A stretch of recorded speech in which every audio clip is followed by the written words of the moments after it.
I'd like to welcome everybody to the 13th Annual Behavioral Health Board Community Heroes Award. I'm Ann Baumgarten, and I'm serving as this year's chair of the Behavioral Health Board. We are gathered today in person to honor community members who share hope to those persons living with mental health challenges or substance use disorders, and then these heroes support, encourage, educate, and love those persons throughout their healing journey. I would now like to introduce this year's Santa Clara County Youth Poet Laureate, T. Leung, who will deliver the invocation for today's event. T is not only a poet, but she is also an artist and local advocate. Her work has been recognized by the New York Times, Young Arts, the Scholastic Writing Awards. Let's give a warm welcome to T.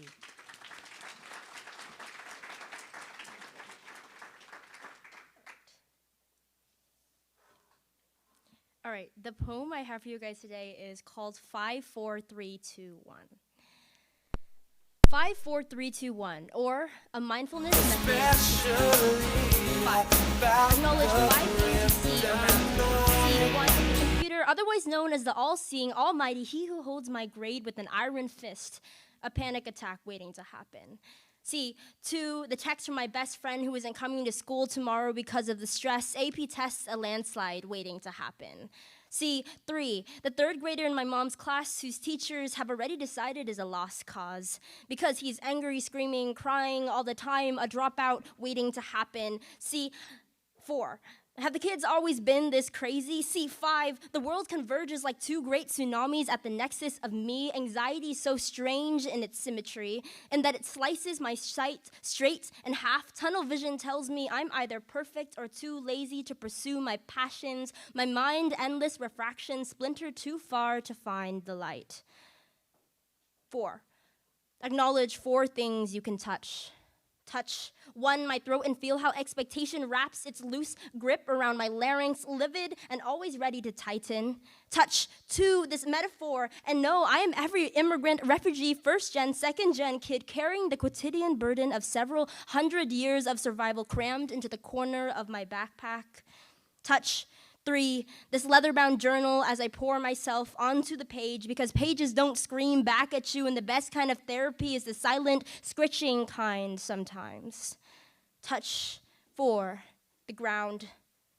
Find that it supports your weight when you dig your heels into it, when you stand your ground and breathe in and out, in and out.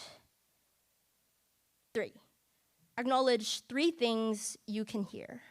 Hear 1, my teacher who asks me how I'm doing, keeps our classroom open for impromptu therapy or help with geometry. Hear 2, my mother say maybe this kid who's always angry in class is a window to his family's past. Maybe giving back is better than giving up. Hear 3, I think healing can't happen all at once, but hurt doesn't happen all at once either. So find solutions in a singular smile or empathy even when it's out of style, a wellness center in the works, or offering jobs with childcare perks. Because anything's better than lying inert. I hear this works, but we've got to try it first. 2, acknowledge 2 things you can smell. Smell 1, my dog's bad breath. But I still love her, I think, running my fingers through her golden locks. When I'm walking with her, I find I stop looking at the clocks, finally unshackled from time. Smell 2, safety. Like coming home to the warm embrace of my mother's cooking. Spices I know better than the back of my hand, singing safe, safe, safe. 1, acknowledge 1 thing you can taste.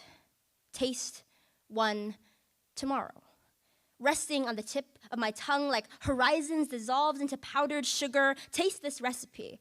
A hint of hope and a whole lot of action, the predictable chemical reaction, compassion plus praxis equals a world we have only dared to imagine, but don't wait for it to happen. Listen, the law of attraction states that energy precedes manifestation, positive change, a circle that feeds upon itself. 5, 4, 3, 2, 1 has always been about transformation. So take tomorrow and make it.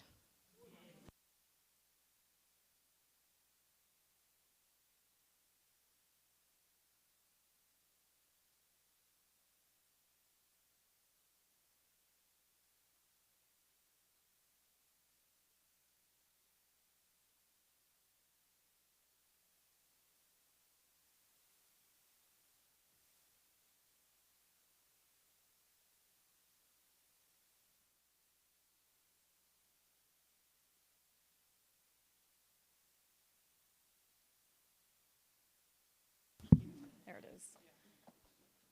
I pledge allegiance to the flag of the United States of America and to the republic for which it stands, one nation.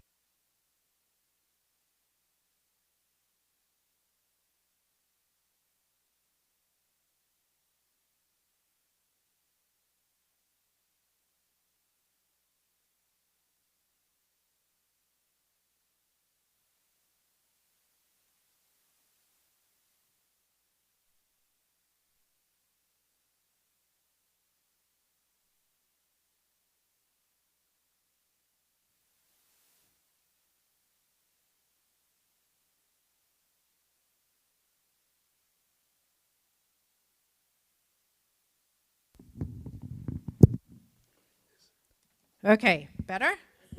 Okay. She earned her Master of Public Administration from the University of San Francisco.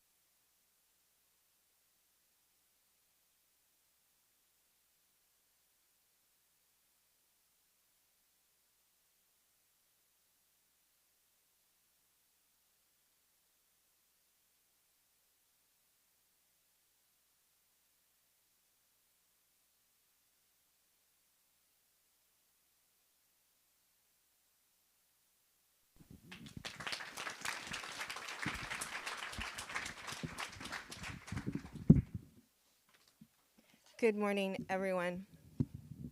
I'm a mom of a 9-year-old, so I think I can shout pretty loudly all the way to the back. Let me tell you. So good morning. I'm Sylvia Arenas. I'm the most recent. I'm the new kid on the block on the Board of Supervisors. I represent District 1, and so that means in Evergreen, which is where I reside, but I grew up in the east side of San Jose, and I've been there for about over in Evergreen for about 21 years. Nobody do any math on any of these things that I'm going to tell you all about, but really who I am is somebody that has loved her community for a really long time, and that's something that I inherited from my parents, who just showed me the importance of serving one another. I have 5 sisters, 1 brother, and so it all started with serving inside our family. And for many of you who know the Latino community, or at least Mexican community, we first start with our own families and then work out to the exterior. So that's what I'm doing now with Evergreen, with South San Jose, with Morgan Hill and Gilroy and San Martin. And so I'm really proud to be here. But you know, that's not just who I am, and I'm inspired by our poet laureate who just finished speaking, because I'm a mother. I'm also a sister. I'm a daughter who lost her parents almost 22 years ago. 6 months after I got married, I've had a very young preemie who stayed in the hospital for 2 months. And so some of those things I share with you is because those aren't easy things that we traverse, right? Or when we fight for our children in order for them to get services, and then that catapults you into a political career, because there's nothing like a mama bear that's protecting her children, to make sure that those who come behind her don't get the same kind of services or mistreatment. And the reason I want to make it a little more personal is because there is nothing more personal than our mental health. And it's something that we don't talk about very often. I was going to keep it a lot more clean in terms of my speaking points. But I think this is a community that I think really understands, when we go through really difficult times, what it means for our family, what it means for our children, what it means for our community. And so those difficult times that I shared, those are not the only ones. I'm just giving you some highlights. But those are the ones that really challenge you, right? And sometimes you really drop to the floor. And then there's people like you who work in our mental health community that help us, give us a hand up, allow us to really sort through all of what we're going through in order for us to get back up and keep on our path. And for that, I really want to thank you for all that you do every day. You may not be the person who has seen me throughout the years in a office and my own counselor, but you represent those counselors. You represent those therapists, and you represent this community that's really trying so hard to destigmatize mental health in a way that I think is really important, especially after the pandemic. You're also the same folks who are going through this CalAIM transition. And as your liaison, as the board, I know I've heard a lot of your perspectives and insights and a lot of really wonderful feedback in terms of how to make that easier. And on my end, I'm a policymaker, and so it's our job, it's our county exec's job, my board members' job, to find those paths for you to make it easier so that you can serve our community. And people just like me, people like my children, people like my neighbors, that we all go through difficult times, and we need to reach out to folks in order for us to stay on our path and keep walking and keep fighting every single day. I know that, and I want to just give a nod to our board president, Susan Ellenberg, and Supervisor Otto Lee, because you had the foresight of establishing a mental health crisis, especially after the pandemic. And I know that people here in this room already knew that there was a crisis happening. But when we name it and we see it and we declare it and we make a plan in order to address it, it's a lot more meaningful. And so I want to thank you for that leadership, Supervisor Ellenberg. Not everybody pays attention to our mental health. Not in the same way that, now I have a 15-year-old, but when he was as young as 3, he broke his arm. And then again, when he was 10, the other arm. And those things are easy to diagnose, right? We go to the emergency room, they put a cast on it, you cross your fingers and hope that this is the last time you're gonna go into that emergency room for that particular cast. But there isn't an urgent care and emergency room for our soul and for our well-being, our mental health well-being. One that we easily walk into without having some stigma, because everybody thinks more than once, and I think the research showed that it takes about 11 years for somebody to actually really do something about their mental health, right? It takes a really long time for us to think about it and to actually walk into an emergency room or into a therapy, your own office. And so for that, I want to thank you for all the work that you're doing, for being that urgent care of the soul. I don't know how to sing praises to you that you have maybe not already heard. You don't wear a uniform. You don't have a cape, but I do see it on you. But you're saving lives in the same way that our doctors are, the same way that our first responders did during the pandemic. You're doing that. You're continuing to do that work now, and I know it's exhausting. And for that, I really want to thank you. I want to thank you from the bottom of my soul, my own soul, that has benefited from your care and your love and your guidance in my respective counselors' offices throughout the years. For all that work, I really want to thank you. And we're here not only just to help support this network, but we're here really also as policymakers. I wear the other hat. Not of a patient in your office, but that of a policymaker, and one that wants to make sure that we serve our community the best that we can. And so we take a look at the policies, and that's where you all come in to tell us all this really wonderful feedback so that we can improve those policies, so that we can not only have change for the people who we're serving now, but that we can have change for our system and for generations to come. And so for that, I want to thank you, and my commitment is to continue to talk about this in a way that destigmatizes mental health, and that makes it a common, really kitchen table conversation, that there isn't anything wrong with having to go in and step inside your office and talk and receive therapy, because that's what we need. We need that to continue on with the work that we're doing, the really important work that we're doing each in our own respective lives. And so for that, all that work that you're doing, I just want to thank you. Thank you. You are the heroes. You are my heroes. You symbolize the heroes that have saved me throughout my life, and that have allowed me to stay on the path so that I could do the work that I'm doing now. With that, I would like to bring up my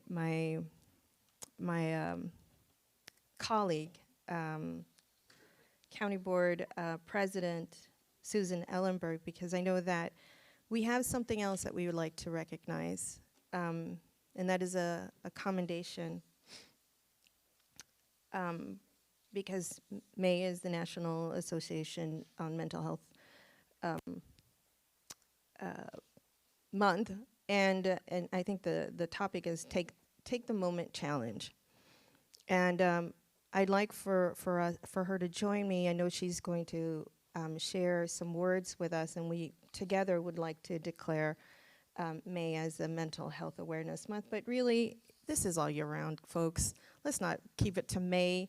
I'm not going to break down in May and say, well, that's done. I'm not going to commit to breaking down all year long, but I know that I need of you, and I know that our community needs of you every month of the year. But with this, I'd love to invite our County Board President, Susan Ellenberg.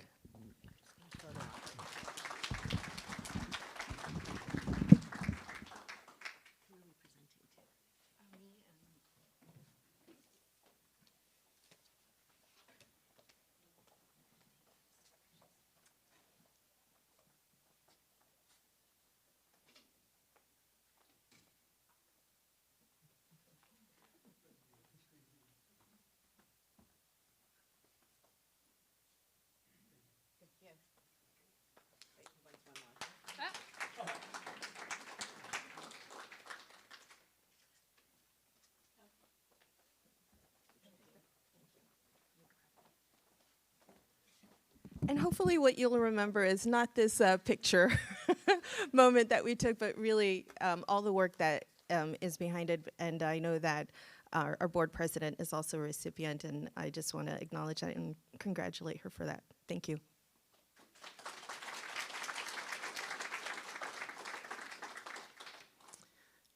Thank you, Supervisor Arenas, Supervisor Ellenberg.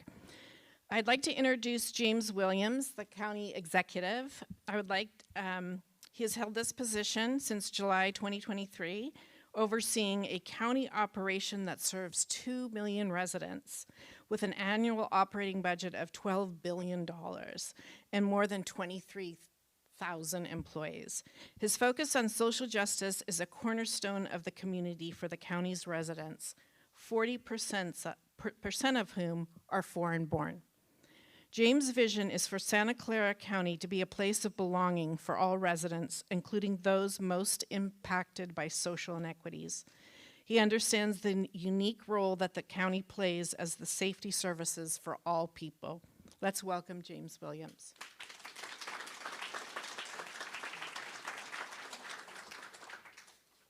Well, good morning, everyone.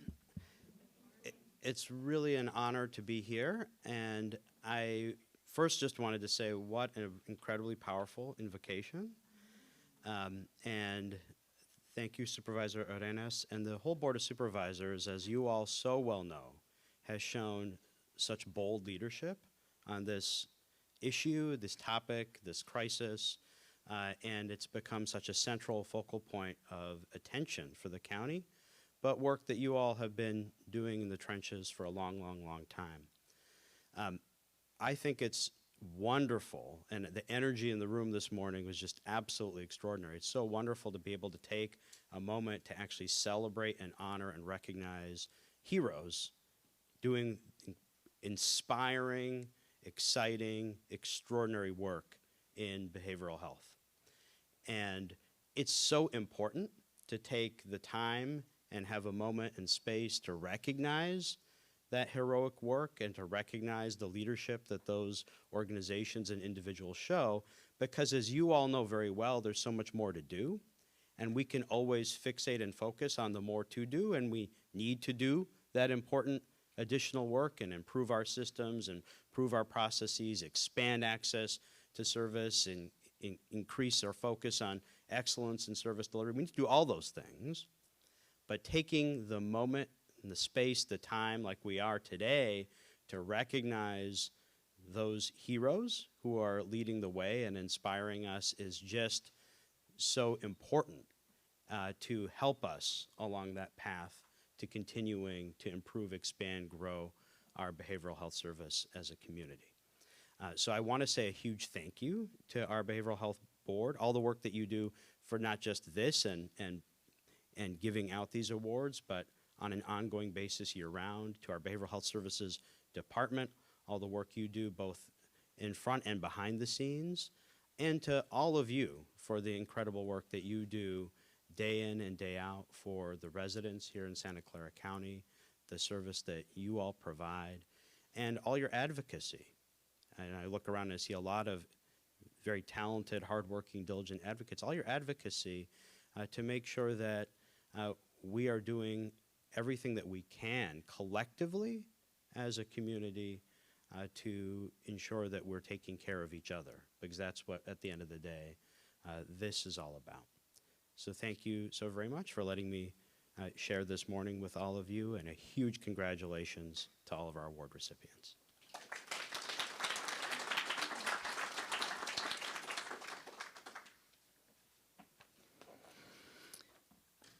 I'd like to introduce Darren Tan, the Deputy Director of the County Behavioral Services Department. He has over 15 years of experience in administrative management and support spanning 2 large municipalities and 5 government departments. Darren's own words embody him. Lately, when asked by colleagues at the start of meetings, "How are you?" my response is often tired, stressed, but good. It dawned on me that these feelings don't have to exist in isolation. Recognizing the importance of authenticity, I understand now that there's no need to put up a facade by simplifying my answer to just good. This realization embraces the notion that it's okay to feel overwhelmed while still holding on moments of goodness. Welcome, Darren.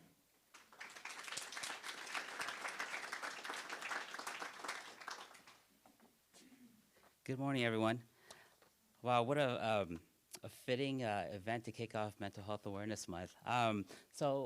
Sherry really wishes she was here today, but on behalf of our department, I want to extend my heartfelt gratitude to our Behavioral Health Board President, Ann, and the entire Behavioral Health Board for graciously hosting this wonderful annual event.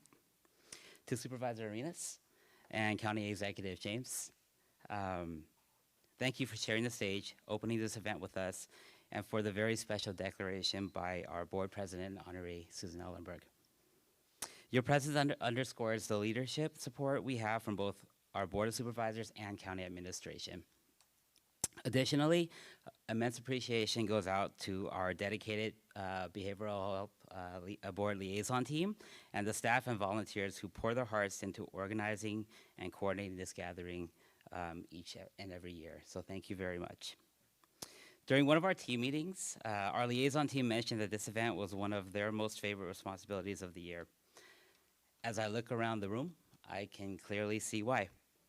To all of you gathered here today, your presence speaks volumes about your commitment to celebrating and honoring the remarkable individuals who exemplify the spirit of dedication, resilience, and compassion needed to uplift our most vulnerable community members and their families. In the midst of our busy schedules and the myriad challenges we face in our work, it's truly a privilege to pause and acknowledge the strides we've collectively made. This event holds a special place in our hearts as it allows us to recognize those who have made profound impacts on countless lives. But beyond the honorees we celebrate today, I want to emphasize that each one of you in this room is a hero in your own right. In a world that often feels burdened by adversity, it's easy to lose sight of the hope and healing that lie within our reach. Yet, gatherings like this remind us that even in the face of daunting challenges, there is immense potential for positive change. The heroes that we will hear today serve as beacons of hope, guiding us toward a future where every individual has the opportunity to thrive.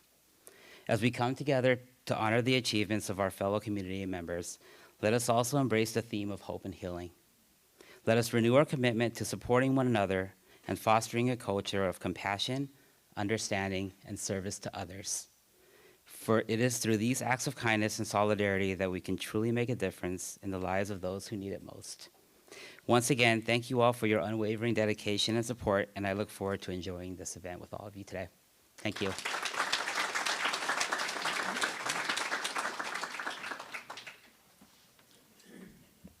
Thank you very much, Darren. Several years ago, my book club chose Unbroken, a World War II story of survival, resilience, and redemption by Laura Hildebrand, about Louis Zamperetti, an Olympic athlete and hero of World War II. After a plane crash, Mr. Zambardini floated in the middle of the Pacific Ocean for 47 days. He was not alone. The plane survivors were Zamperini, pilot Russell Allen Phillips, and Francis McNamara. With little food and water, they subsisted on rainwater, small fish eaten raw, and birds that landed on their raft. When I was 16, and that was many, many years ago, I had a severe accident and injury. And I was in the hospital for 2 months, and the hospital bed reminded me of being in a raft. We don't get to stay in the hospital 2 months anymore, but this is long ago. And I was alone. I didn't have my friends, but I did have wonderful staff, nursing staff, physical therapy staff, doctors. The one thing I did not have is mental health support. This accident happened 15 years before post-traumatic stress disorder was even created. And so those of you in this room, I honor you for the support, the hope that you offered to everybody who is hurting. We are saluting 12 out of 64 nominations today. This was the most nominations we've ever received from the community. That's so powerful, I can't tell you. And your work offers hope. One of the things I look back on now is many of the people who were next to me in that floating hospital bed, I don't even know their names, but I remember one nurse who in the middle of the night helped me as I was sobbing. And so I just think of your work as every time you smile at someone and touch someone's heart, you've contributed to hope and healing. I'm going to introduce our keynote speaker, Rovina Nimbacher, Executive Director of NAMI of Santa Clara County. Thank you for joining us today.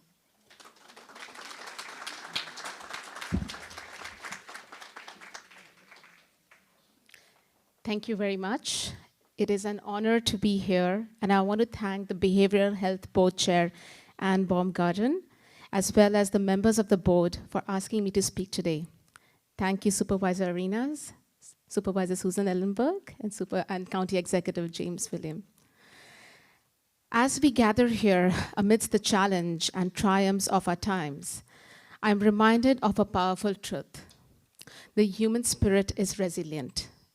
It is capable of weathering storms, overcoming obstacles, and finding light in the darkest of moments. This resilience is the heart of our theme today, hope and healing. In the vast landscape of healthcare, mental health stands as a neglected frontier, overshadowed by more visible and tangible ailments.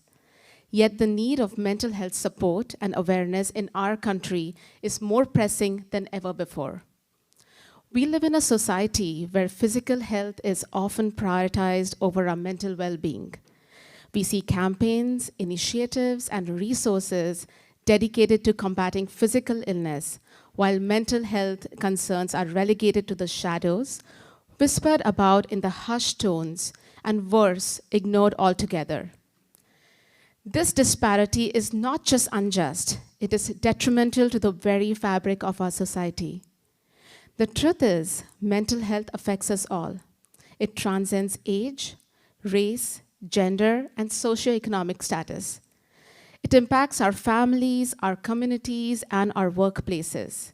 And yet, despite the pervasive influence, mental health remains shrouded in the stigma and shame. For too long, individuals struggling with mental health challenges have been forced into silence, fearful of being labeled as weak or broken. This stigma not only prevents people from seeking the help they desperately need, but also perpetuates a cycle of suffering and isolation. But here's the thing, mental health is not a mark of weakness. It is a facet of the human experience. Just as we care for our bodies, we must prioritize the health of our minds. We must recognize the seeking help is an act of courage, not a sign of defeat. And we must create a culture where mental health is not just acknowledged, but embraced. So what can we do to dismantle the stigma surrounding mental health and ensure access to care for all? First and foremost, we must start having an open and honest conversation. We must break down the barriers of shame and secrecy and replace them with empathy and understanding. Additionally, we must invest in mental health resources and support services, making them accessible to everyone, regardless of their background and circumstances. This means expanding access to therapy, psychiatric care, and crisis intervention programs. It means integrating mental health into education at schools and workplaces, and it means advocating for policies that prioritize mental health parity.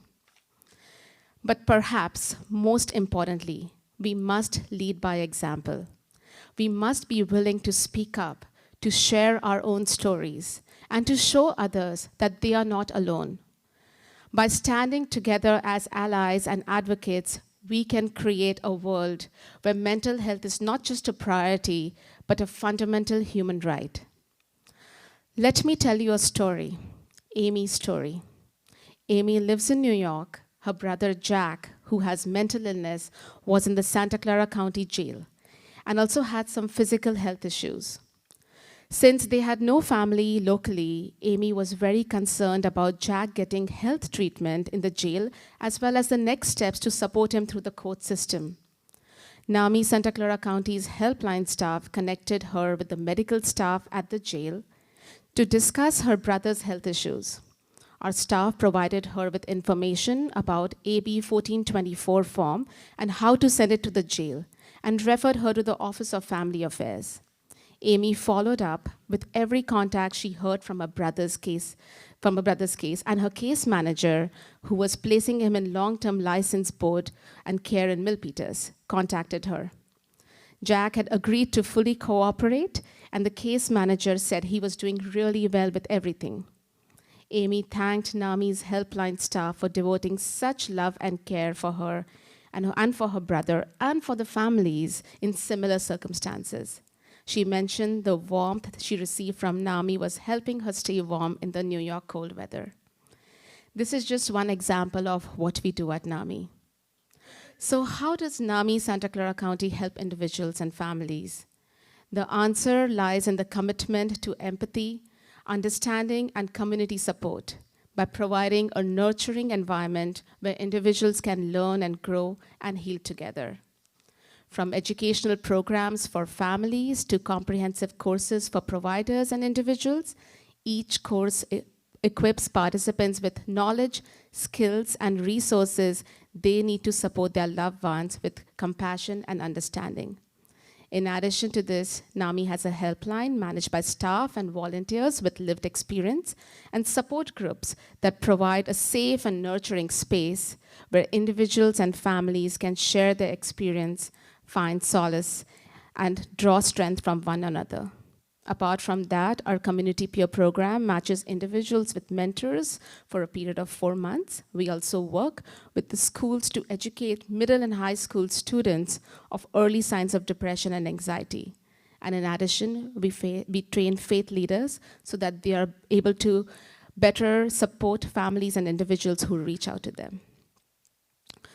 More than 95% of our staff are individuals and family members who have received support for themselves or their loved ones through our programs.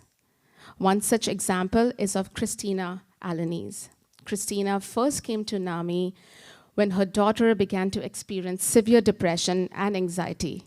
As a parent of an adult, Christina felt hopeless and did not know how to help and support her daughter. She attended the family-to-family course in which she and 13 other family members gathered every Saturday to cry and learn together, both in equal parts. Week by week, they grew stronger, gained new insight into their surroundings, and were empowered with their new tools to navigate their respective journeys with their loved ones. They became their own little support group. Christina is now a family-to-family teacher and also our events coordinator. This is what NAMI does. Our programs change lives of families and individuals. Hope is just not a fleeting emotion. It is a force that sustains us in our darkest hours and propels us towards a brighter tomorrow. It is the belief that despite the odds, better days are ahead. And it is the driving force behind every act of courage, every step towards healing, and every moment of connection shared within the NAMI community. As we celebrate the achievements of our heroes today, let us also recommit ourselves to the work that lies ahead. Let us stand together as champions of hope and healing, united in our determination to build a future where mental health is treated with the same care and compassion as physical health. And let us never forget that no matter how daunting the challenges may seem, we are stronger when we face them together. Without a doubt, all the individuals that we honor today are exceptional heroes, and I would like to congratulate them for everything that they've done to our community. In closing, I would like to express my deepest gratitude to each and every one of you. Together, we have the power to change lives, challenge stigma, and create a brighter future for generations to come. Thank you very much.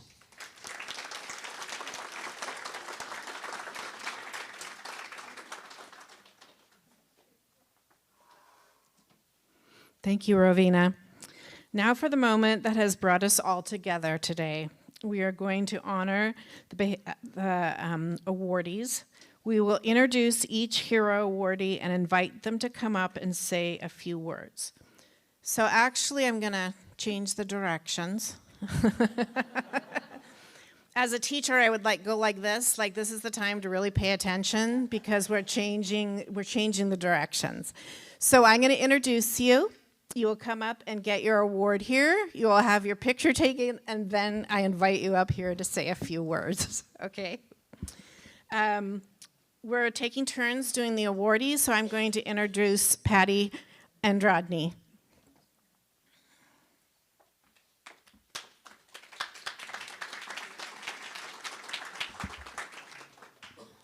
Thank you.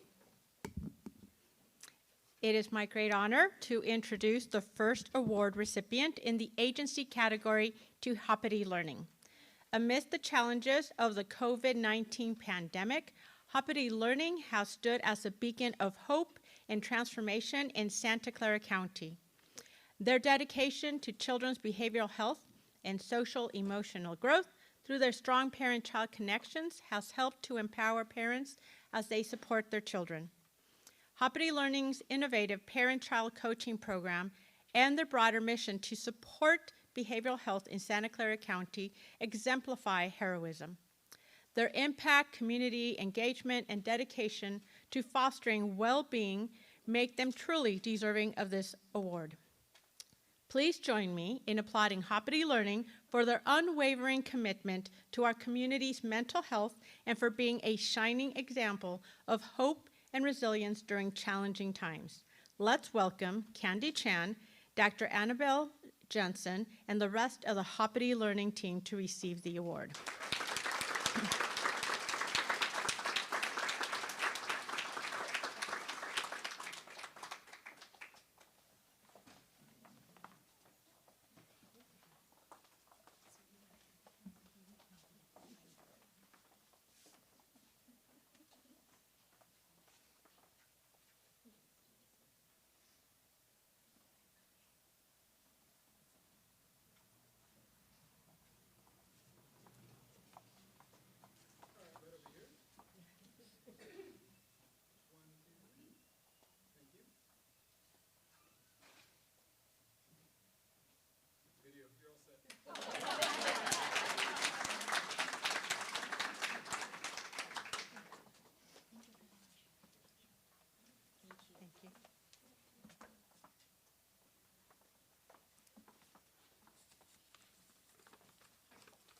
Thank you.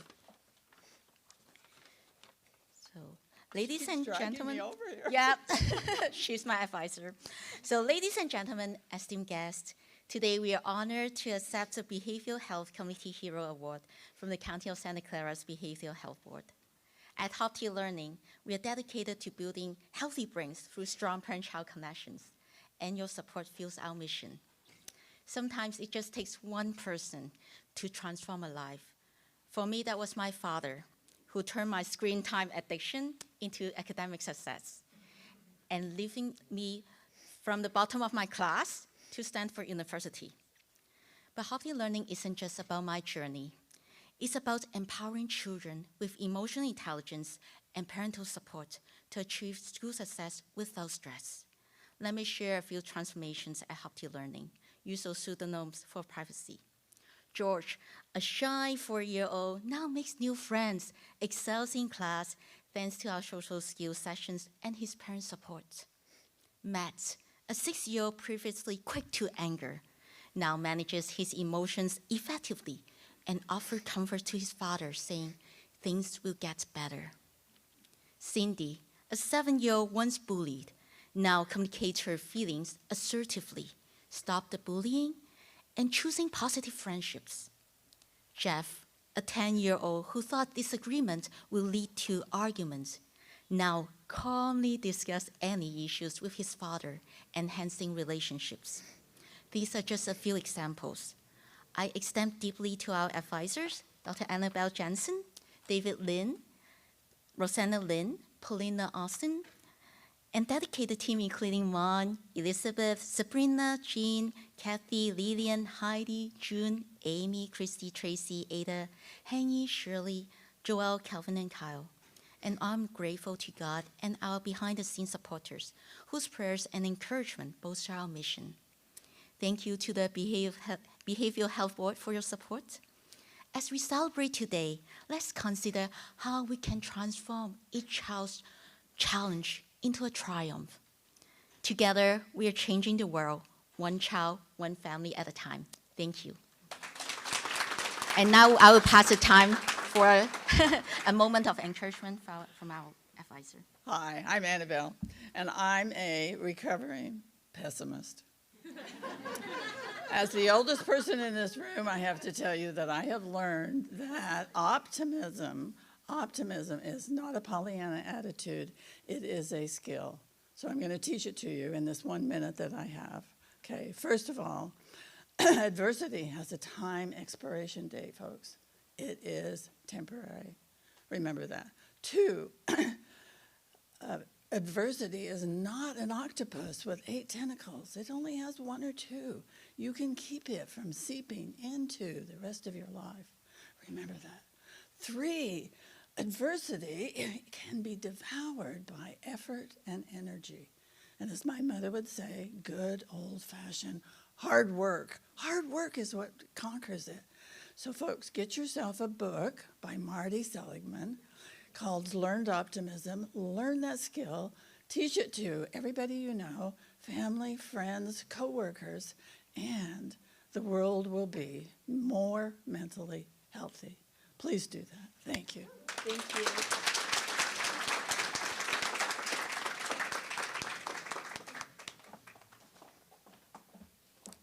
Congratulations again to Hoppity Learning. Your efforts are very much appreciated.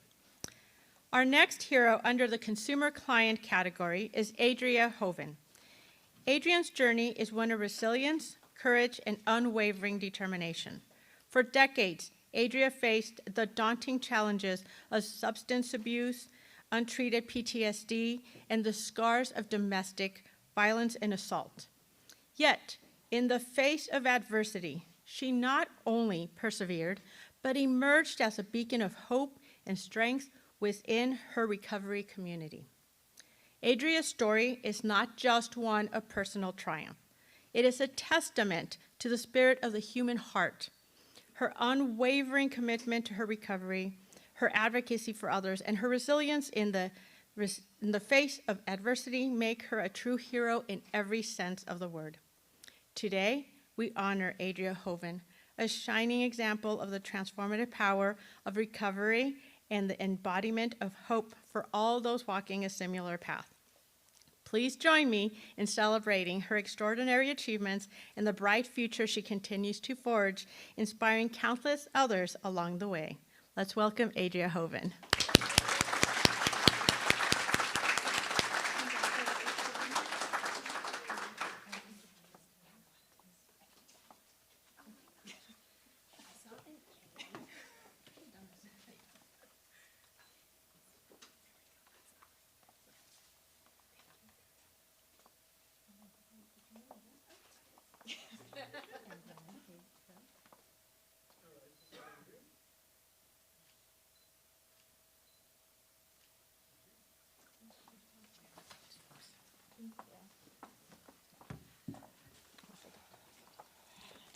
Hello.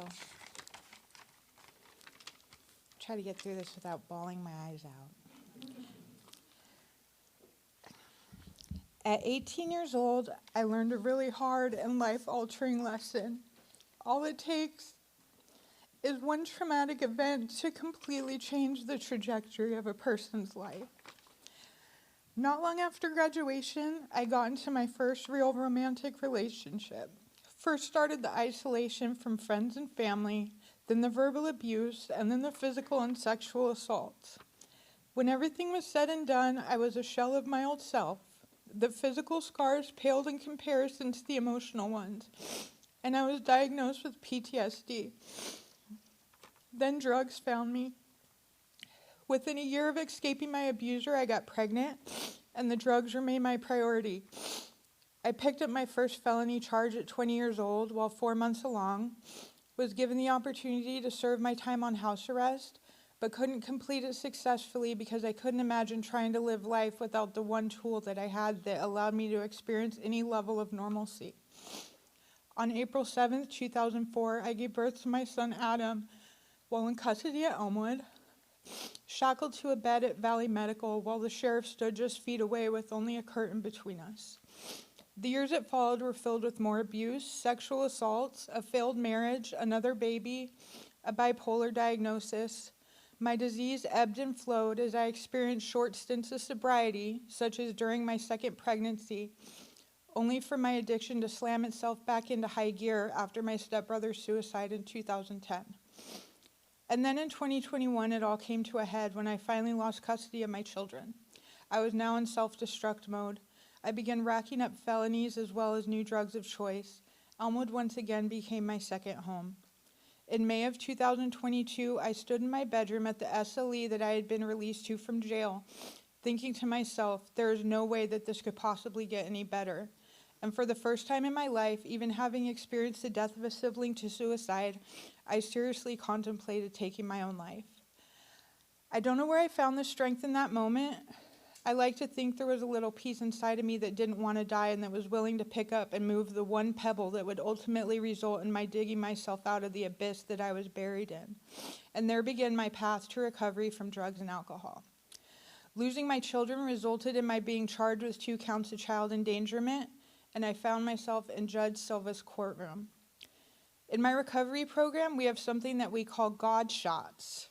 It's when something happens by chance, has a profound effect on our lives, and ultimately proves to be an unexpected blessing. Judge Silva and Mental Health Court was my God shot. Her genuineness and compassion had a profound impact on me. When good things would happen, I found myself eagerly awaiting my next court date so that I could share it with her, because her positivity and encouragement was exactly what I needed to keep doing the next right thing. And through Department 60 came my next God shot, my therapist, Michelle Nelson. Working with her has completely rewired my once fractured brain. She and I have spent the last year addressing the lingering issues that my PTSD has continued to plague me with. Now when I find myself in a situation which could be considered problematic, I'll ask myself, what would Michelle say I should do? And it works like a charm. My life today is unrecognizable. I have my children back, and I have rebuilt my relationship with the rest of my family. I have a job that I love and that I'm great at. I have a recovery family who has walked with me through some dark times during my sobriety and who celebrate every milestone right along with me. Most importantly, though, today I'm somebody who is making a positive difference, both within the community as well as in the lives of the women who I have the privilege of walking with through their own recovery journey.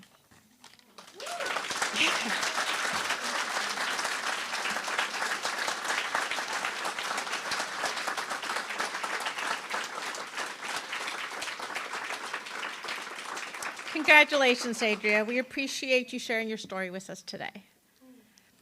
Our next hero being recognized under the educator category is Amrita Vu.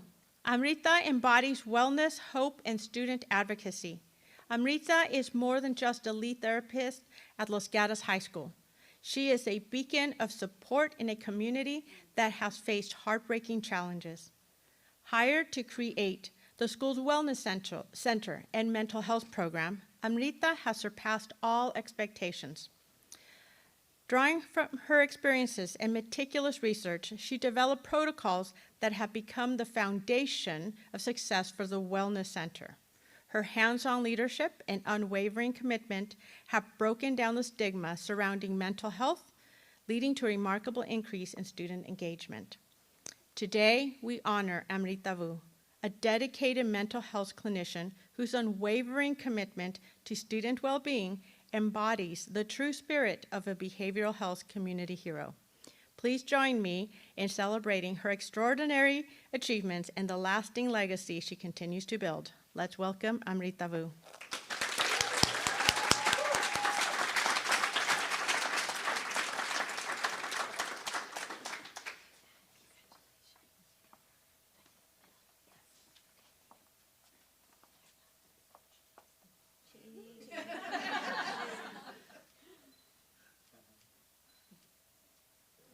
That's how you know I work at a high school. Thank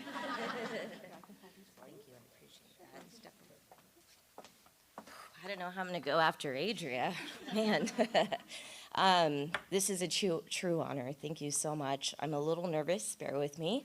But I would like to start off by saying I know a lot of us don't pursue a career in behavioral health expecting some type of recognition or award. So I want to thank the Behavioral Health Board here for this recognition and to be named a hero. Gosh, what a loaded term here. I'm very proud of the work that we've done at Los Gatos High School, but I think it's important to acknowledge that I couldn't have done this alone, and so I'd like to take a little bit of time to give credit where it's due and acknowledge a certain amount of people. So when I first started at Los Gatos High School 3 years ago, I was partnered with a person, and together we were tasked to build our wellness center at Los Gatos High School. And thank goodness we connected right off the bat, because if we didn't, that would have been a problem. But I think the biggest thing is we both had a mutual passion for mental health advocacy. And here we are 3 years later, very proud of the work that we've done in the Wellness Center. So I have to give a huge shout out to our Wellness Center coordinator, who I lovingly call Jeff. Once again, we work with adolescents, so we work with nicknames on our campus. Mariana Cozella, and our students lovingly refer to her as my work BFF, and she truly is my work BFF. I'm also very fortunate to be able to wake up every morning and go into a workplace and work with like-minded and equally passionate people. So I have to give a huge shout out to my fellow therapists, my work family, who I'm also very fortunate to call my dear friends. I think one of the biggest parts of our success here is we've had a lot of support through our district personnel and our board within our district. But there is one particular person that that I'm super thankful for. The first reason being this person hired me and had faith in me. But also this person has been our biggest supporter of creating our wellness center on our campus. And he truly hears us. He truly hears us when we advocate for our mental health, our students' mental health needs, and he does whatever he can in his power to make things happen. And that's so needed in public education right now. And so I'd like to give a huge shout out to someone we lovingly refer to as our big boss man, but one of our assistant, let me see if I got this right, our Assistant Superintendent of Student Services, Heath Rocha. And once again, as a human, as a therapist, I couldn't be where I am without my family. So I also want to acknowledge that. I'd like to acknowledge my late grandparents who instilled the value of always lending a helping hand, because that was the foundation of the reason why I became a therapist in the first place. As coming from an Indian American family, mental health is something that we didn't talk about, and I'm fortunate to say that my family was the exception. So I'm super grateful for my parents who raised me, especially my mama, who I'm making eye contact with right now, who made me realize that it's okay to wear your heart on your sleeve. I truly believe that, that ideology is what stems from me being a successful therapist. And also, I'm very fortunate to be able to go home to somebody who supports me. As a therapist, I can be hypocritical and I don't always practice what I preach. Yes, I'm referring to the concept of self-care. We're not very good at that, but I'm fortunate to have a partner in life who reminds me every day of the importance of self-care and also keeps me grounded. And also, I'm lucky to have my pup child as well who tolerates me when I need the snuggles. Our work is far from done, but I'm super proud of all the students that we have been able to provide mental health support to, but we haven't supported all of them. So I'm more motivated than ever to continue to do what we do on our campus and ensure that wellness and mental health is a priority on our campus. So thank you once again. This is a true honor. I really appreciate it.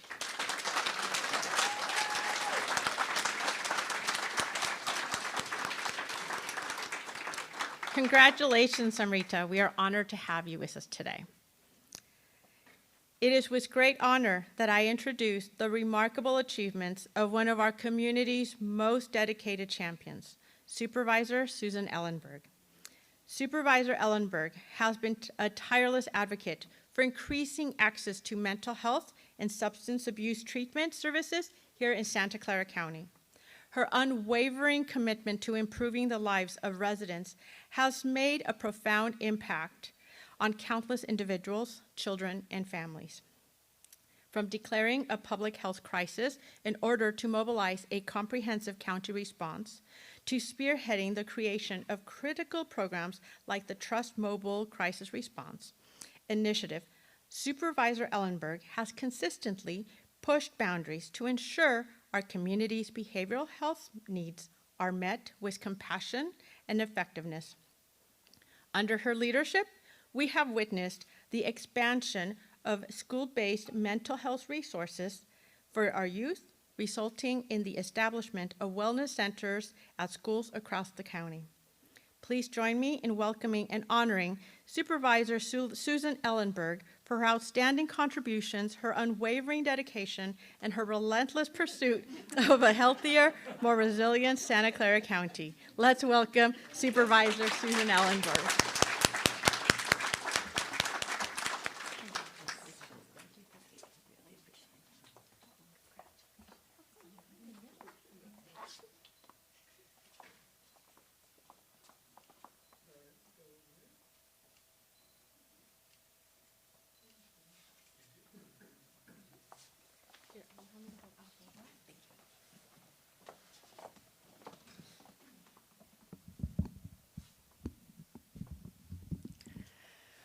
What illustrious company to be in. And Adria, thank you so much for telling your story, for reminding me as a board member and a policymaker why the reality of what we do in a boardroom impacts people in the community. So just, I'm really honored to be holding the same space as you today. Thank you to Patty, thank you Anne, and the entire Behavioral Health Board for this honor, and congratulations on a really lovely event. I want to take a moment to thank our County Behavioral Health Department, all of our community contracted providers, and all of the important stakeholders, including the Behavioral Health Board, who does the work day in and day out of providing critical services to our residents and continuing to push the needle on system improvements to make our behavioral health system more responsive to the needs of our community and residents. All the work that my colleagues and I have accomplished on the Board of Supervisors, whether it's the expansion of school-based wellness centers, the behavioral health facilities expansion effort, or the implementation of the 988 call center and multiple mobile crisis response services, would not have been possible without you and your continued commitment to this work. So a sincere thank you to all of the partners here. Additionally, I of course want to thank my colleagues on the board, each of whom has worked to drive behavioral health policy forward and support improved access to critical services. I'm delighted to offer a special shout out to my colleague, Supervisor Arenas, for partnering with me today on the Mental Health Awareness Month proclamation, and for being such a valuable colleague who has accomplished so much in such a short period of time, especially as a champion for children and families. And I look forward to collaborating on future work and seeing what more we can all achieve together. I'm really so honored and so grateful, and more importantly, so in the work for years to come. Thank you all.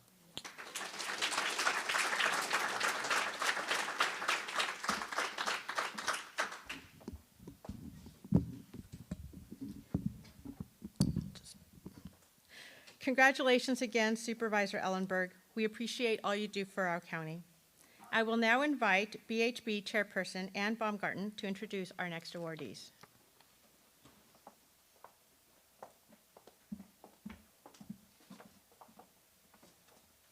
Thank you, Patty. Let's see, where am I? Okay, top one. I would like to introduce the Faith-Based Community Hero Award, Bridges of Hope. The Bridges of Hope is a testament to the healing power of faith and community. Sharon and her team have created a nurturing environment, a culture of tenderness where individuals can heal from the wounds of trauma and find stability in their lives.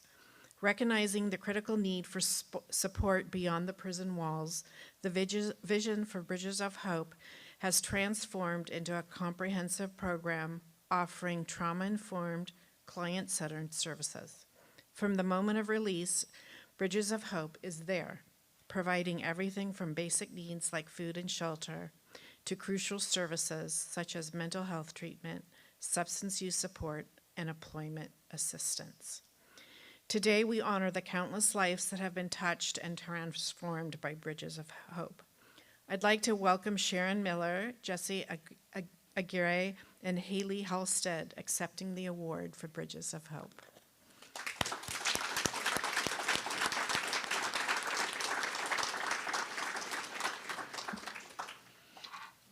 Get our picture.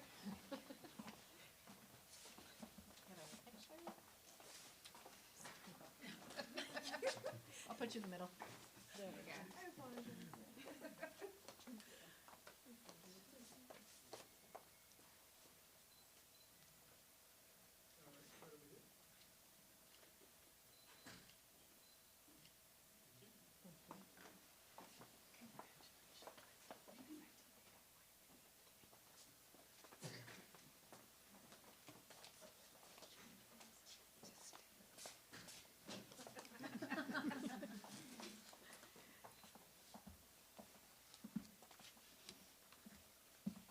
Catholic Charities of Santa Clara County Bridges of Hope Faith-Based Reentry is honored and humbled to be a recipient of our county's Behavioral Health Board Hero Award. As a pastoral associate, a jail chaplain, a nurse, a program director, and a team member of Bridges of Hope, Jesse and Haley, lead case managers, and Kent Wanke and Richard Blanco and Jennifer Ortega, an amazing team I'm proud to work with. I'd also like to thank Nancy Pena. Nancy Pena, our former mental health director, for placing me on the 2011 Behavioral Health Innovative Work Committee representing our faith community from the Cathedral Basilica of St. Joseph in the Diocese of San Jose. As a result of our innovative work group, I would like to thank the amazing faith-based partnerships developed between many of our Christian churches, synagogues, Buddhist temples, mosques, our jail chaplains, and our county's behavioral health team, together creating both faith-based reentry and the Reentry Center. It was also at that time Friends Outside revealed they were struggling. I recommended that they connect with Catholic Charities, and because of the connection, Inmate Support Services was created underneath Kent Wanke's guidance and supervision. Inside our jail, our in-custody brothers and sisters have a chance to connect with our chaplains, including Inmate Support Services. This experience is a significant connection with the spiritual and criminal justice support, seeking hope and healing. Once released, Bridges of Hope, along with 3 other faith-based centers, with open arms, provides the very needed tangible services to reenter our community, be productive, accountable, self-sufficient, employment, housing, family reunification, healing from the wounds of incarceration. We listen to prophetic journeys with the ears of an open heart, children of God, both born in the same image, no matter what our faith, gender, race, or orientation is, we are one. Because we are one, I would like to thank our Bridges of Hope faith-based reentry case managers standing here who do a tremendous amount of work to provide the healing from the wounds of incarceration, the mental health support, and the grit it takes to go from jail to education, to training, to employment, to housing. I'd also like to thank our bishop, Bishop Oscar Cantu, Greg Kefferly, our CEO of Catholic Charities, James McCaskill, thank you. And I'd also like to thank Javier Aguirre, Director of Diversion and Reentry Services, and especially Rebecca Cardenas, the Program Manager of Faith-Based Reentry. Rebecca, thank you. Another person that I really would like to thank is Gabby Oliveira, Director of our Forensic Diversion Reentry Services for the County of Santa Clara. And we certainly can't forget Supervisor Cindy Chavez, Chair of Reentry Network, and Supervisor Susan Ellenberg for inviting faith-based reentry to serve on the Alternatives to Incarceration Task Force. There's no denying how difficult life can be. However, according to Father Greg Boyle, the Jesuit priest who started Homeboys Industry, breaking the cycle of generational incarceration, of whom provides us, our team, and many others with transforming inspiration. He says, the way out to the place of resilience, the place of healing, the place of allowing your heart to be open, relies on forgiveness and kinship, being one with the other.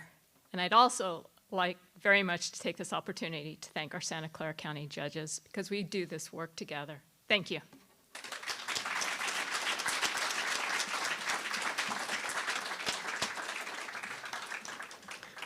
Thank you for being with us today. That was a very powerful sharing of your network. I'd like to introduce Harold Brown. Harold's journey with mental health is deeply personal, marked by the intergenerational trauma and loss within his own family.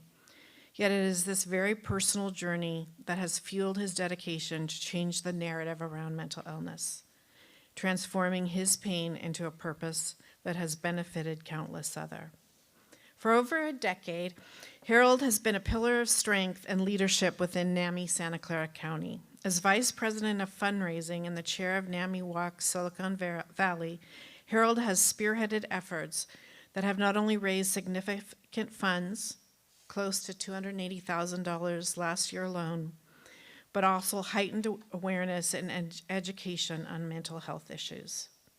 Today we celebrate Harold Brown not just for his achievements and leadership within NAMI, but for his unwavering dedication to making mental health a community-wide conversation, his commitment to supporting the youth, and his tireless efforts to ensure that those are affected by mental health issues are met with understanding, support, and hope. Harold, your work has left an indelible mark on our community. Thank you.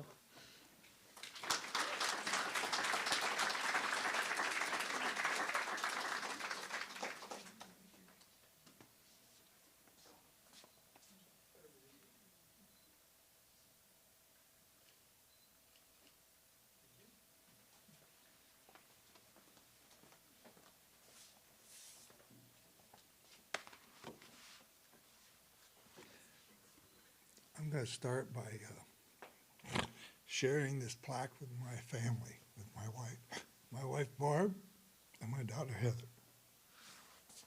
I'm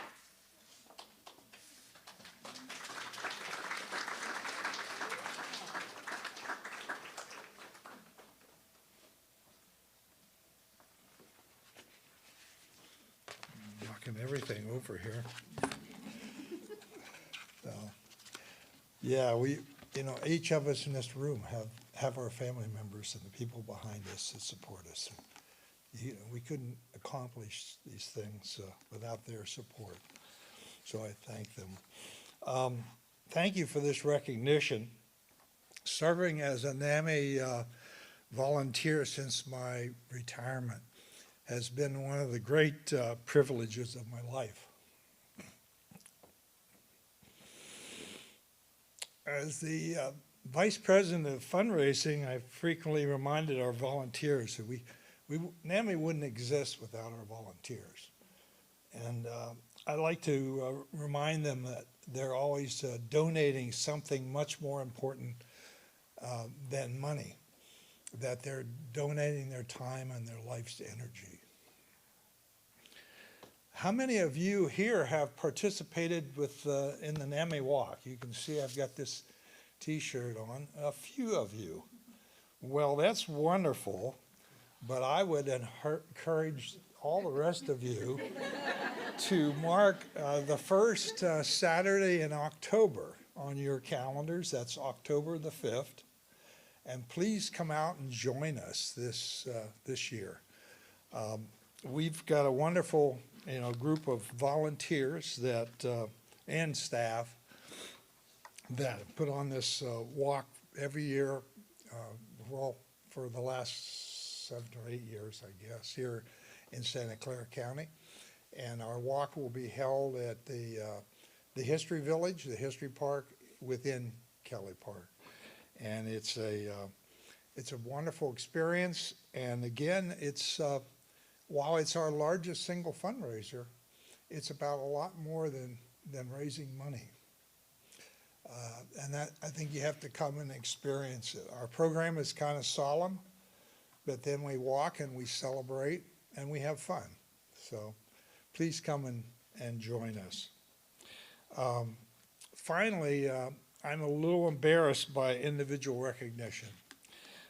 Because I think we never really accomplish anything on our own. And I humbly accept this recognition on behalf of our entire NAMI team. And thank you, Rowena, for doing such a wonderful job of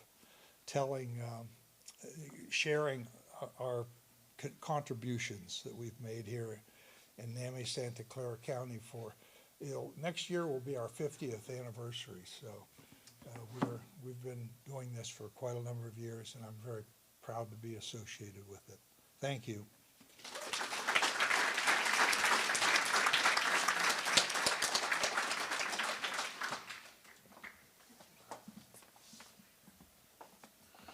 Thank you, Harold, and I'll give a little more commercial. I hope to see everybody out in October. And your family and friends. Okay. At this time, I'd like to talk about the Palo Alto Weekly staff and Jocelyn Dong. It is my honor to talk about their communication about mental health and suicide. So I started my career in the media, and as we know, the media has a very powerful impact on thinking, especially for younger people. So I wanted to applaud their staying with the talking and writing about suicide in a thoughtful manner, and their ethical reporting and contribution to promoting mental health awareness and suicide prevention. Thank you, Jocelyn and the Palo Alto Weekly, for your conscientious writing.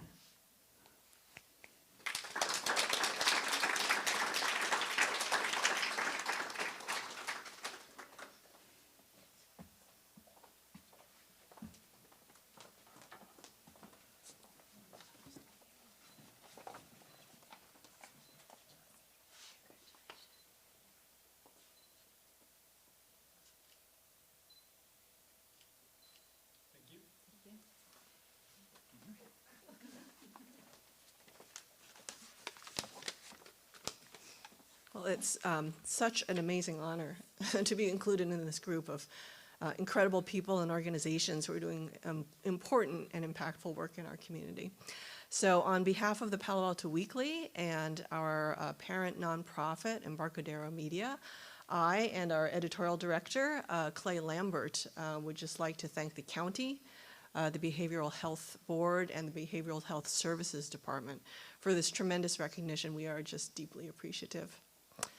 The Palo Alto Weekly has been part of the fabric of Palo Alto since 1979, when a youth suicide cluster rocked our community in 2009 and 2010.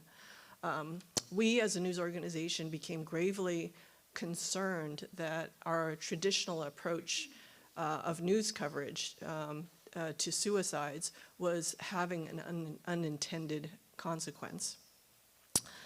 We feared that our reporting could be bringing too much attention to the tragedies in a way that was actually contributing to a suicide contagion. And for our journalists, as human beings, it was really heart-wrenching to cover the circumstances and the impacts of these deaths, but to also fear that what we were doing in our jobs was causing harm. Was just very difficult. You can see I'm still affected by it. So we urgently consulted with our local mental health professionals, experts on the front lines like those being honored today. And thankfully, with their help, with their input and their guidance, and along with the guidelines from the World Health Organization, we radically changed our approach to reporting on suicides that occur in public. So today we limit the information that we publish on particular suicides. We've changed our language around death by suicide. And we also publish crisis resource lists when we publish a news article on such tragedies. In addition, we've pursued in-depth stories about mental health issues and about the exemplary programs in the community and in schools in order to explain the complexities of mental illness and also to highlight the programs that are working and that are bringing hope and healing to our community. So the Palo Alto Weekly and Embarcadero Media are just really grateful to our partners in the mental health field for sharing your stories with us and with our readers. We are grateful to the BHB for all the work that you do. And again, thank you so much for bestowing this honor on us. We're grateful.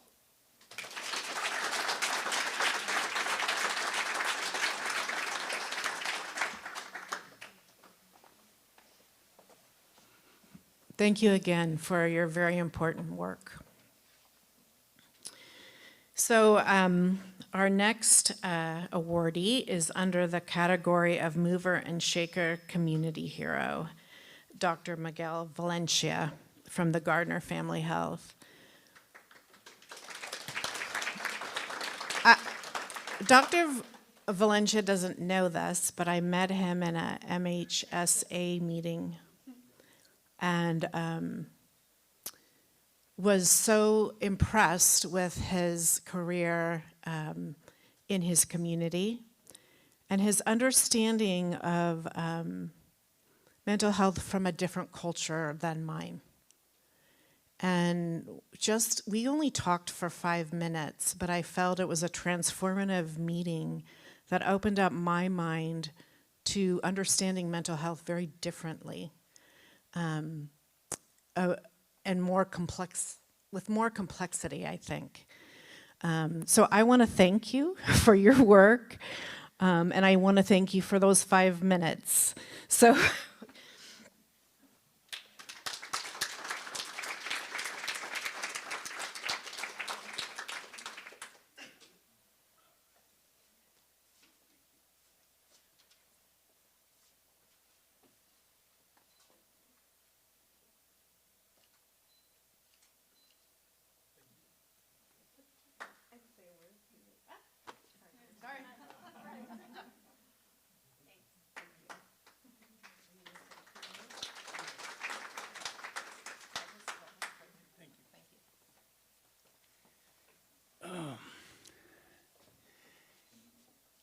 Thank you all for being here today. Very special day for mental health. This is the 13th anniversary of this event, and I've been attended to it every year, every time that it happens, and it's amazing to see so many of you continuing to put all the effort and dedication, commitment to mental health services. It's a noble career, it's a noble area. It's a career that we all need to encourage youth, our youth, to get into it because we need all the help we can get because of all the prevalence and incidence of mental health issues. I've been with the system, in the system, working with it for the past 45 years plus, and I've seen a lot of changes, a lot of improvements in the system.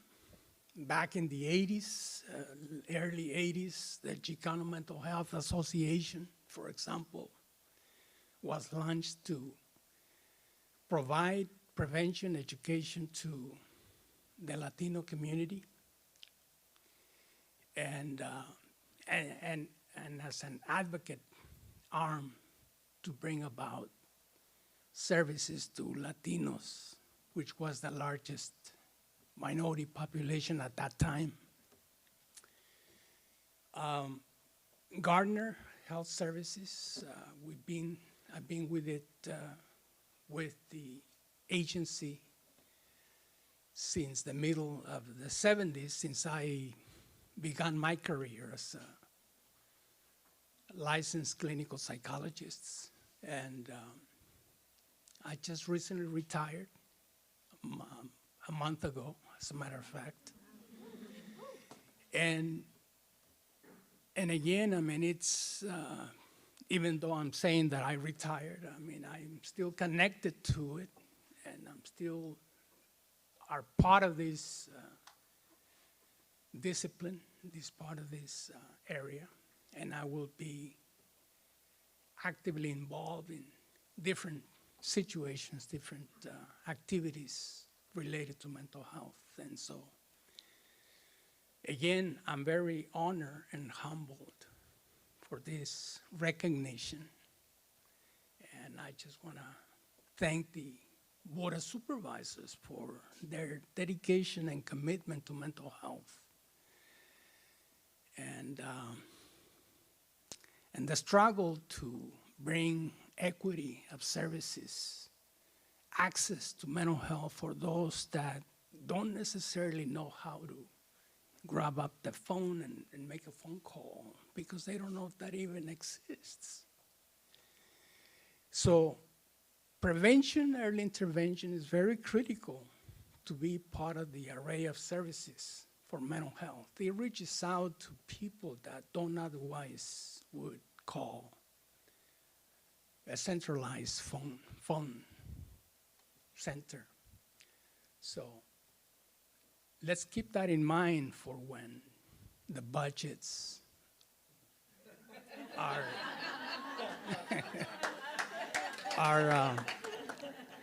getting,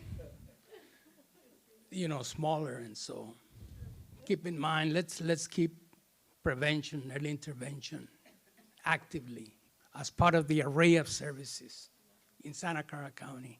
Thank you so much.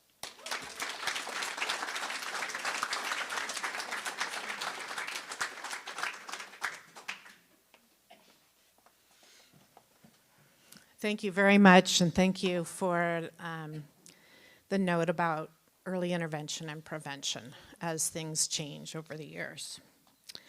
I'm going to introduce board member Mariana Moles, and she'll introduce the next 4 awardees.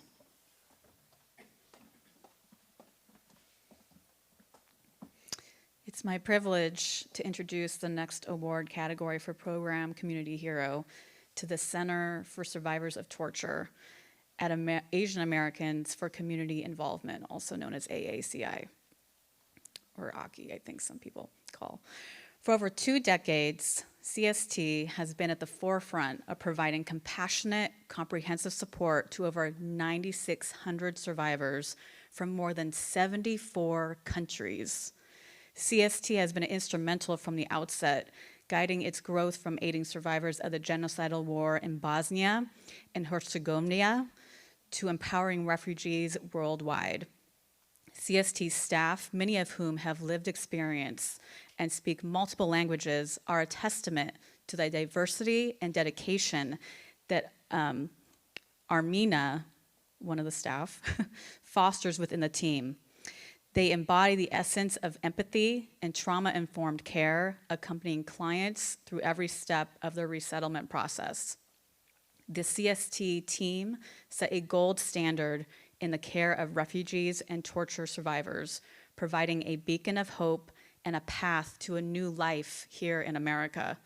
The impact of their work is a profound testament to the power of compassion and resilience in the community and healing and rebuilding lives. Please join me in honoring the program's unparalleled contribution to behavioral health and the well-being of the most vulnerable. Let's welcome Sarita Kohli, Maladanka Kalujarevici, I'm so sorry, I'm mispronouncing your name, Sarah Margutin, who will be accepting this award on behalf of the Center for Survivors of Torture.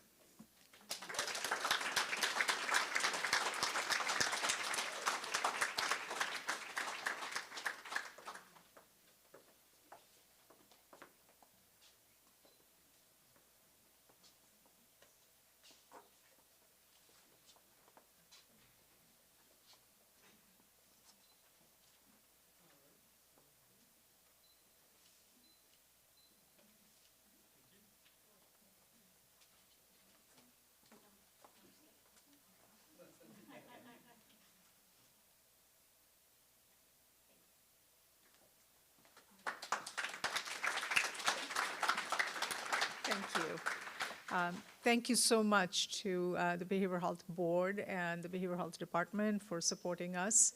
My name is Sarita Kohli, and I have the immense privilege of leading the organization AKI, as you said, Asian Americans for Community Involvement, and this particular program, Center for Survivors of Torture. I actually started my career at AKI as a therapist and a program coordinator at the Center for Survivors of Torture. This is a very unique program, and the only program of its kind here, which is offering mental health services and rehabilitative services to both refugees and survivors of political torture.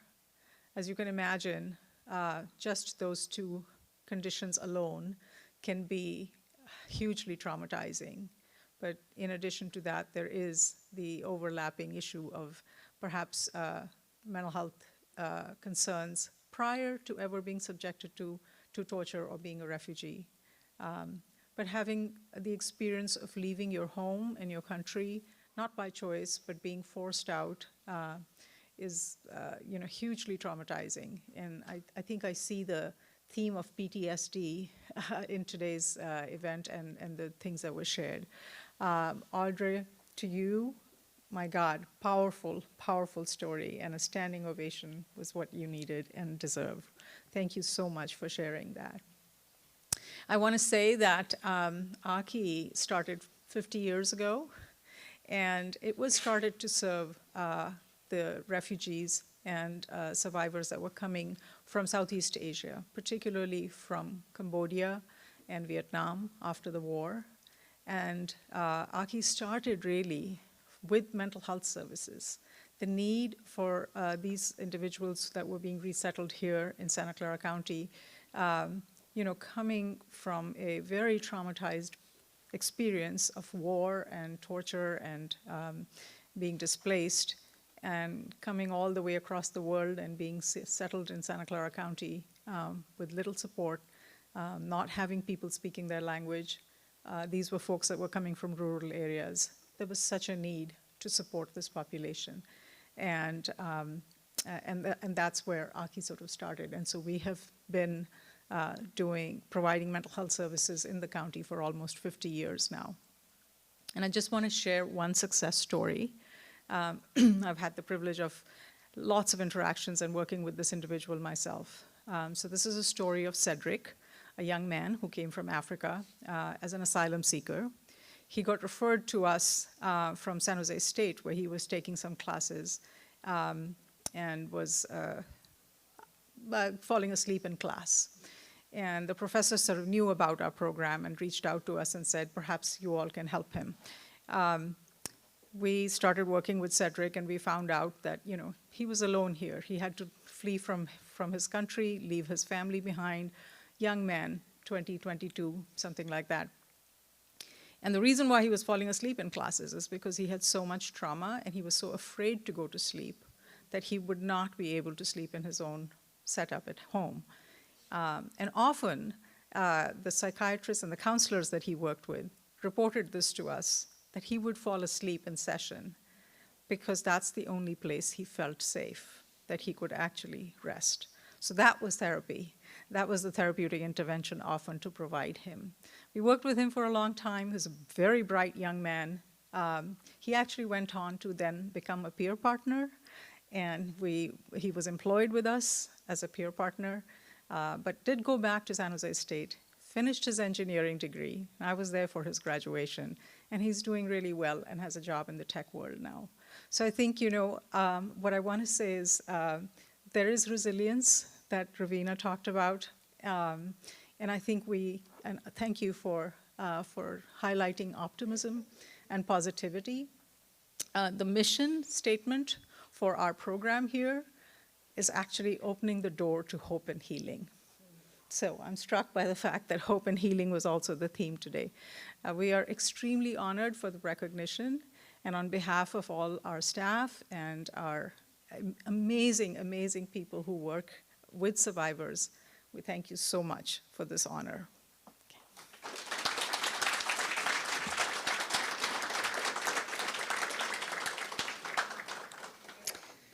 I'm pleased to introduce the next recipient of the Program Category Award to the Assertive Community Treatment Program, also known as Assisted Outpatient Treatment of Santa Clara County.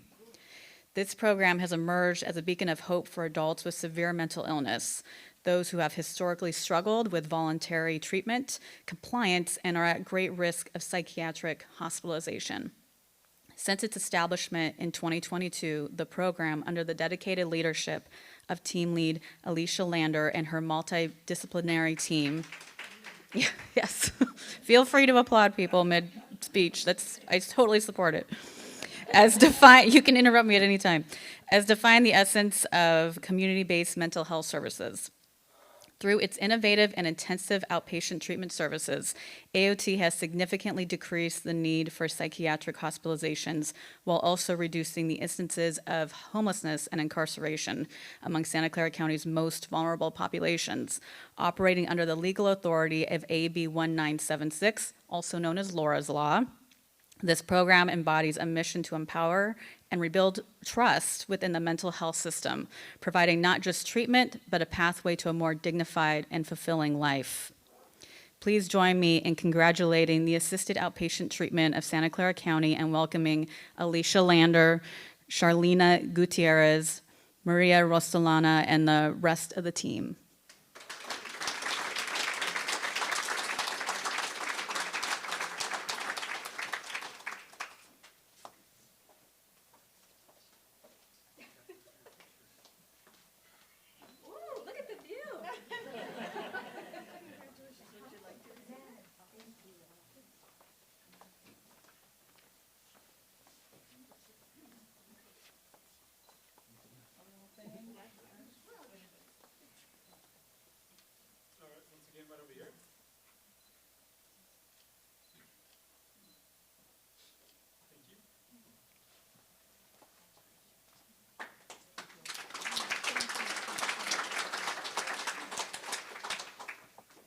Hello, hello.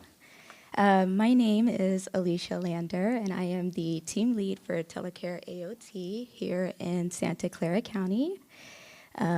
Our program is the highest level of outpatient care for Santa Clara County thus far, operating just about 2 years now. And so our mission is to utilize innovative and creative strategies to reframe treatment resistance into a strength, and use that as our motivation to meet clients where they are, to awaken their hope and improve their recovery journeys. We join you in the call of action to destigmatizing and decriminalizing severe mental health and co-occurring substance use diagnosis. And we are thanking you all so much for the opportunity to be in the room and for the opportunity to serve. Thank you so much.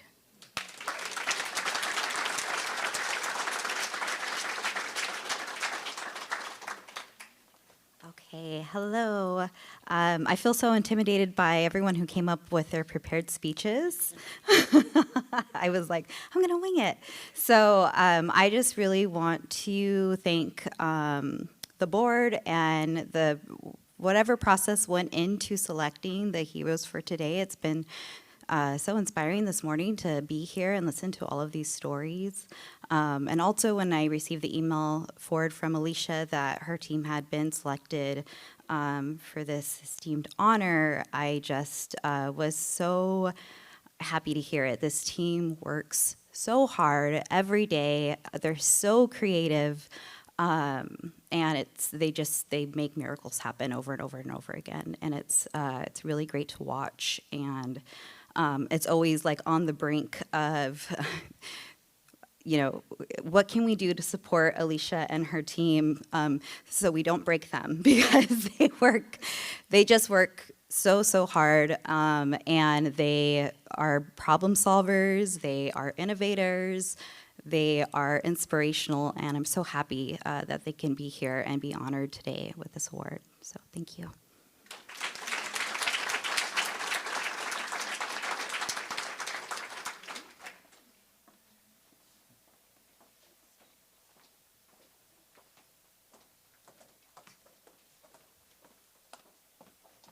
Congratulations again. For the next category, Volunteer Community Hero, I am pleased to award Dr. Amia Nash. Amia embodies the spirit of dedication and compassion that defines a true hero in the realm of mental health and recovery. Driven by her personal battle with an eating disorder and desire to make a difference, she reached out to Eating Disorders Resource Center, initially volunteering for administrative duties and quickly becoming a pivotal part of the organization. She began as a weekly volunteer and became a peer mentor, passionately advocating for eating disorder awareness, both locally as Miss Silicon Valley and nationally representing at the Eating Disorder Coalition Advocacy Day in Washington, D.C. for 4 consecutive years. In 2022, Amia joined the Eating Disorders Resource Center Board of Directors. Continuing to inspire and lead, her work goes beyond the boardroom. She remains committed to mentoring, particularly students at her alma mater, Santa Clara University, guiding them with empathy and compassion. Dr. Nash's advocacy work is marked by her efforts to secure legislative support for mental health, championing acts that aim to improve access to treatment, education, and prevention of eating disorders, which I can personally relate to. Her contributions to the community and the field of mental health advocacy exemplify what it means to be a hero. As we celebrate her achievements today, let us also be inspired by her journey to continue the fight against eating disorders and mental health stigma. Please join me in celebrating Dr. Amia Nash.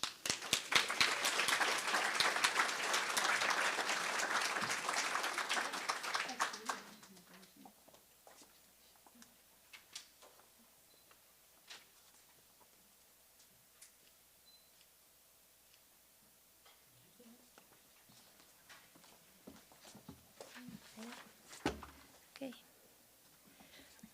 Oh, thank you. Oh, here's my grandma taking a video. Thank you.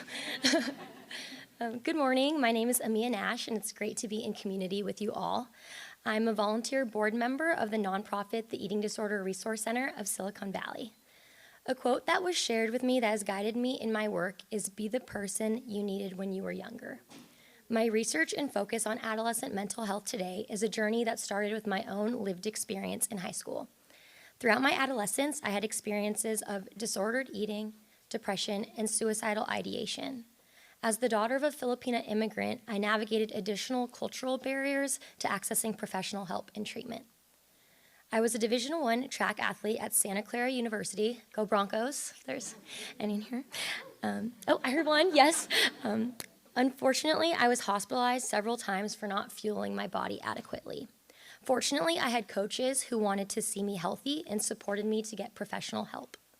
It was in college that I started as an advocacy volunteer at the Eating Disorder Resource Center of Silicon Valley, with a passion to increase awareness and understanding of eating disorders in my community through educational workshops at schools and workplaces, and to connect youth and adults in my community to resources. During the pandemic, I was invited to join the board of the EDRC, and am the youngest board member to serve.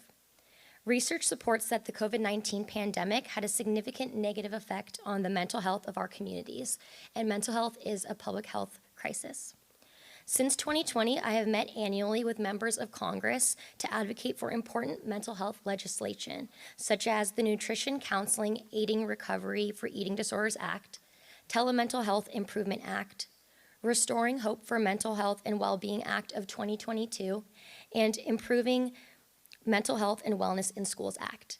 Next week, I will fly out to Capitol Hill to meet in person with congressional staff and share my mental health story to advocate for the Kids Online Safety Act, which is a comprehensive social media platform accountability bill that seeks to address specific harms caused by social media platforms that negatively impact the well-being of youth and teenagers.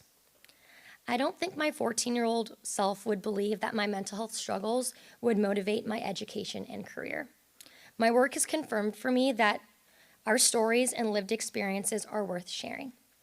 Last spring, I graduated with my doctorate from UC Berkeley School of Public Health, so now I'm Dr. Amia Nash. My education is my greatest privilege. I plan to be a leader in public health and amplify the voices and lived experiences of underrepresented communities.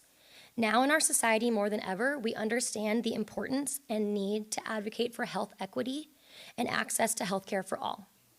I'm forever appreciative of the continued support I've received from the EDRC staff and board in my academic and professional career.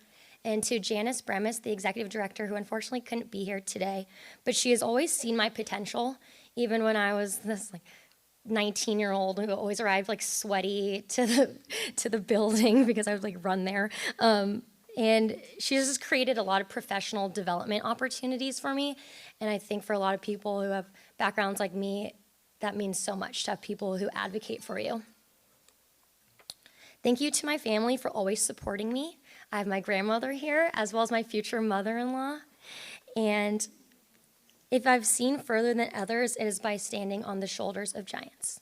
So I'd like to thank the Behavioral Health Board for this recognition and for hosting this event. And I just want to say congratulations to the other Community Hero award winners. I'm very inspired by your work, and I hope we can continue to do this work together.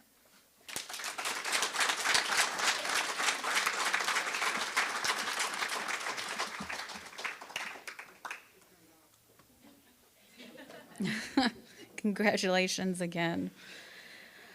I'd like to introduce the next heroine, the Young Mover and Shaker faith-based category, Anaga Doguparthi. Anaga's dedication to public health, community service, and addressing educational inequalities shines brightly through her active role in the Santa Clara County Youth Task Force. As the liaison of the Education Subcommittee, Agana has taken significant strides toward enhancing educational opportunities for youth.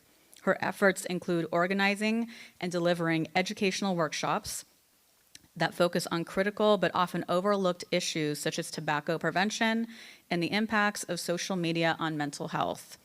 So far, her commitment has impacted over 200 students, fostering a healthier, more informed generation. Anaga's influence also reaches the broader community. She has presented at prestigious conferences, including the Kids in Common Conference, Teens Tackle Tobacco Conference, and Stanford's Pediatric Grand Rounds. Anaga is not just a leader, she is a visionary of her generation, embodying the spirit of service and advocacy that is crucial for the advancement of behavioral health and community welfare. Let's give a warm round of applause to celebrate Anaga's outstanding contributions and her promising journey ahead.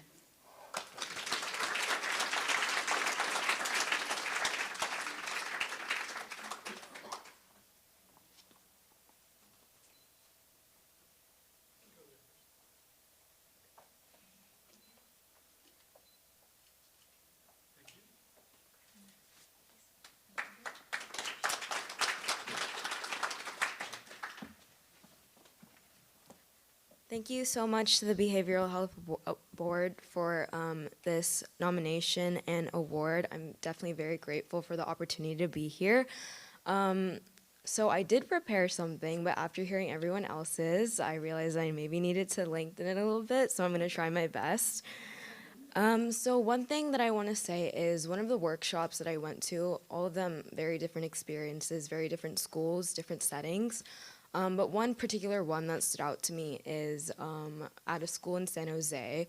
I went there, I was supposed to talk to the parents of some of the elementary and middle school students about how they can help their kids deal with that relationship between social media and mental health, and how they can communicate to their kids the importance of regulating that time so that you're also making sure that you're taking care of your brain as well as your physical health, like what a lot of people were discussing as well. And one thing specifically that he thought was important to tell me is that a lot of the parents there were Spanish speaking, like they didn't know any of the English resources or anything, even though there were so many in circulation. They weren't really sure how to deal with it, and as a consequence, a lot of the students didn't know any of the issues either. They kind of just used social media freely without restraints, and I knew this because I spoke to them personally as well, and they told me a lot about their experiences. And I thought this was very impactful because he not only emphasized how he wanted more of these more language inclusive resources to be spread, but he wanted more youth to be talking about them as well. And I thought this was very motivational and inspirational for me to continue doing what I've been doing, of course with the help of the other members as well. And after panicking a little bit about me having to potentially give the presentation in Spanish, which I don't know, I was kind of able to realize that it was more of a motivational thing than kind of something that would stress me out more. And as a high school student, I definitely feel like I have a different perspective as to what behavioral health issues are affecting members of my community personally. And the majority of what motivates me to continue with my advocacy is the idea that I can help alleviate some of these struggles with other youth that I work with. And I think a lot of the time when people discuss issues with behavioral health, they kind of tend to focus on, especially in the context of youth, how can they prevent the causes from occurring at all, but rather instead of like why these youth are having the issues that they're having, like what motivates them to go to substances and bad habits because of the issues that they're facing internally. And as I continue with my work, I hope to definitely address these issues in the future. And of course, now for the cliche part, I definitely would like to thank my parents for helping me to realize that it's really important to understand that failures are a very important step to success, and that you can't really have like a permanent track record and everything just keeps going in steps and you'll get to the point you want to be eventually. And of course, I want to thank Melissa as well, who's one of the youth task force leaders, who definitely helped me with this process of reaching out to the schools. And it was very challenging, but I'm glad I had that support. Yeah, thank you so much.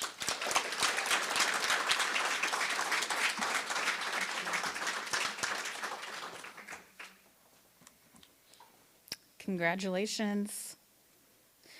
I will now turn it back over to Behavioral Health Board Chair Ann Baumgarten, who will introduce our next topic.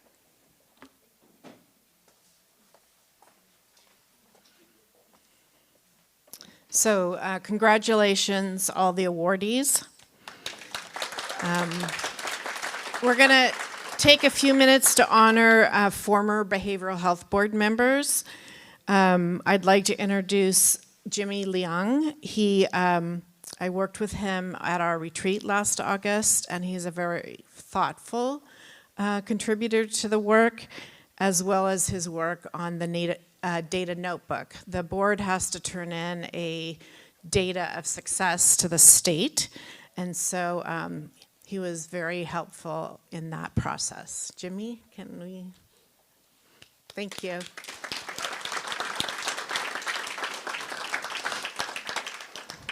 In addition, oh yeah, come on up. You're. You get one too. Yeah.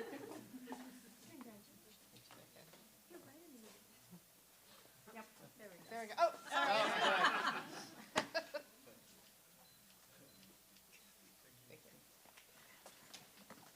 I also would like to thank former board member Alex Sobanidis, who is entering med school down in Los Angeles.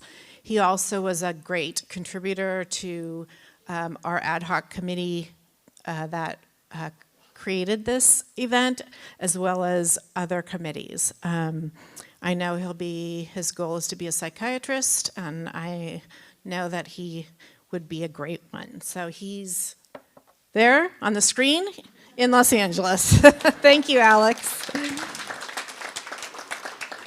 In addition, I'd like to thank former member Joel Wolfberg, who passed away last July. Unfortunately, I did not work with Joel, but I've heard that he was a wonderful contributor. He worked in the field, and he was always good-humored, and so we honor him today as well as a former board member.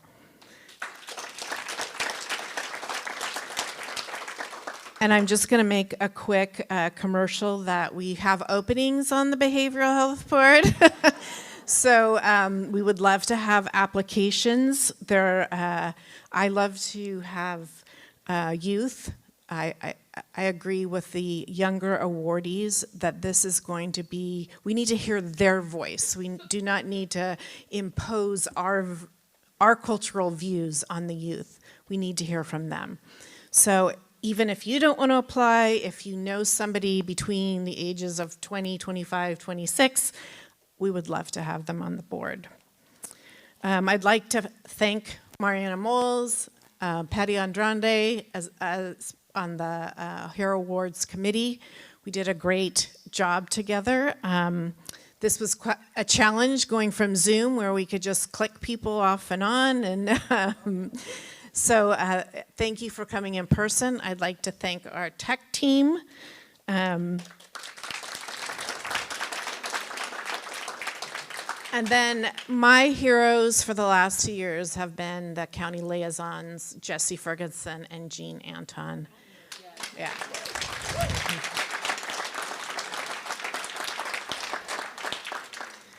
I can't tell you how much they've supported me in my work and made sure that I could survive an anxious moment with their meticulous attention to detail and their positive. So thank you, ladies.